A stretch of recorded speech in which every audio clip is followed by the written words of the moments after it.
ఈరోజు arts and science కళాశాల మైదానంలో రెడ్ క్రాస్ సొసైటీ మరియు arts college walkers association president Tirupati Reddy గారి ఆధ్వర్యంలో ఈరోజు పెద్ద ఎత్తున ఇక్కడ రక్తదాన శిబిరం చేయడం జరిగింది.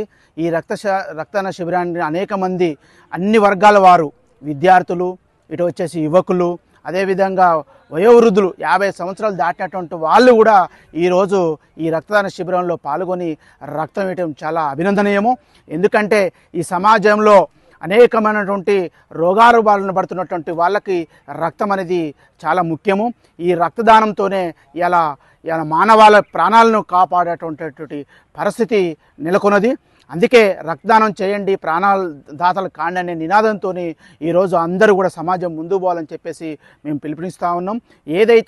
ఏదో రెడ్ క్రాస్ వారు ఆదేశాలు, రెడ్ క్రాస్ వారు యొక్క సూచనల మేరకు ఒక 50 మంది సరిపోతారు అనుకున్నటువంటి విధానంతో ప్రారంభించినటువంటి తిరుపతి రెడ్డి గారు ఆధ్వర్యంలో ప్రారంభించినటువంటి రక్తదాన శిబిరం దాదాపుగా 150 వరకు కూడా చేరుకోవటం నిజంగా అభినందనీయం.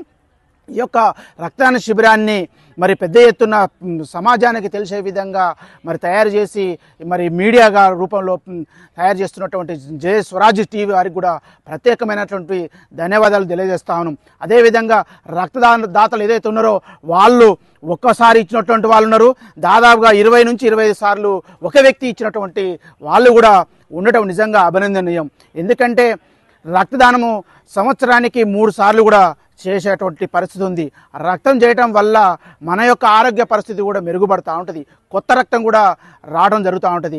ఈ కొత్త రక్తము రావడం మన ఆరోగ్యాన్ని కాపాడుకుంటూ, అదేవిధంగా అనారోగ్యానికి గురైనటువంటి వాళ్లకు ఎవరికైతే రక్తం అవసరం ఉందో వారికి కూడా రక్తం అందించేటువంటి పరిస్థితి నెలకొన్నది.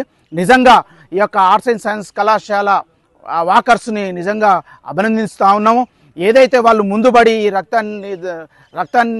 రక్తదాన శిబిరాన్ని చేశారో నిజంగా అభినందిస్తూ మరొకసారి వాకర్స్ అందరిని కూడా అభినందిస్తూ రెడ్ క్రాస్ సొసైటీ వారి యొక్క సిబ్బందిని కూడా ప్రత్యేకంగా వాళ్ళు అభినందిస్తూ ఇలాంటి శిబిరాలను మునుముందు ఇంకా అనేకమైనటువంటి నిర్వహించాలని చెప్పేసి వాకర్స్ని కూడా విజ్ఞప్తి చేస్తూ ఉన్నాం.